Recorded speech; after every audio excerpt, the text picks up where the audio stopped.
Estem en un centrafats, aquesta peça d'aquí que sosté el PLA s'ha trencat. Veiem que aquesta peça té uns rodaments perquè això pugui rodar amb poca fricció i giri molt bé, i aquesta peça s'ha trencat. Llavors, el que farem serà canviar aquesta peça per una altra que hem dissenyat en 3D. Com que és una peça senzilla, l'he dissenyat directament en Tinkercad. Vaig fer una primera versió que l'eix estava completament buit, però després, per donar-li més resistència, més fortalesa, vaig generar aquesta versió amb uns nervis per dintre. Aquesta és la mateixa versió, veieu com és per dins, i fins i tot aquí ara en el cura, en el laminador, veureu que com que aquí té un gran voladís, cal posar-li la generació de suport. I si mirem la vista prèvia, veurem que aquí ens està generant aquesta estructura blau clar, que són els suports, per quan arribi al voladís que tingui on recolzar-se.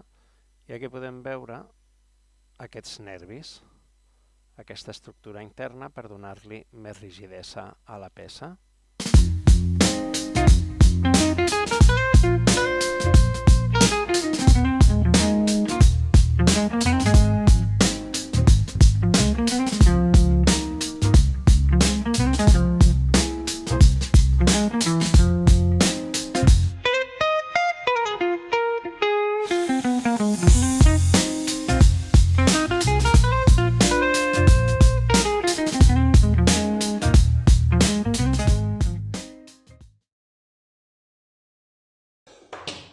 Aquí tenim aquesta peça, que té aquí una part metàl·lica que fa de femella per posar el mètric. Com que és una mica complicat inserir aquestes peces dintre de les nostres peces de 3D, nosaltres farem aquesta peça, que és la rèplica, però col·locarem un cargol com aquest, un cargol autorroscant, un cargol que obrirà part del forat. Farem aquí un forat una mica més petit que el cargol i quan cargolem aquest, amb una miqueta d'esforç, aquesta espiral obrirà més el cargol i així ja quedarà ben unit. Si ho féssim amb un cargol d'aquests, com que no té punta, o no entraria, o si entra no tindria subjecció, sortiria.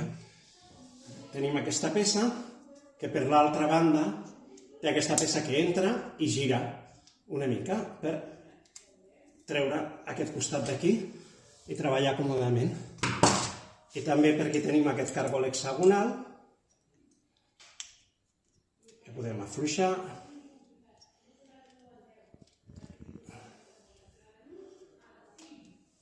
I treure aquesta part. Ja veiem, aquesta és la part que s'ha trencat, i ara canviarem aquest conjunt per aquesta peça, que és la peça que hem dissenyat en 3D. Col·locarem, això és poligonal, hem de girar-ho perquè entri just en la posició, i un cop que ha entrat ja podem col·locar el cargol autorroscant, però aquí primer ens hem de recordar de ficar el rodament. Col·loquem el rodament, col·loquem la peça i col·loquem el cargol. I aquí el primer cop que ho fem estarà bastant dur perquè haurem d'obrir el forat de la rosca. Com que jo ja ho he fet abans, ara és fàcil per mi, però el primer cop s'ha de fer una mica de força. Ha d'entrar per davant. Entra el conjunt per davant i ara fiquem aquesta peça, la girem i ja tenim muntada aquesta unió. Primer hem de col·locar el cilindre, després hem de col·locar el rodament, finalment col·locar el tap i ara amb l'altre vis cargolem. Si és el primer cop haurem de fer més força de la que estic fent ara. De fet, abans de col·locar la peça podríem fer la força pels dos costats per tenir-la ja feta i ja ho tenim arreglat.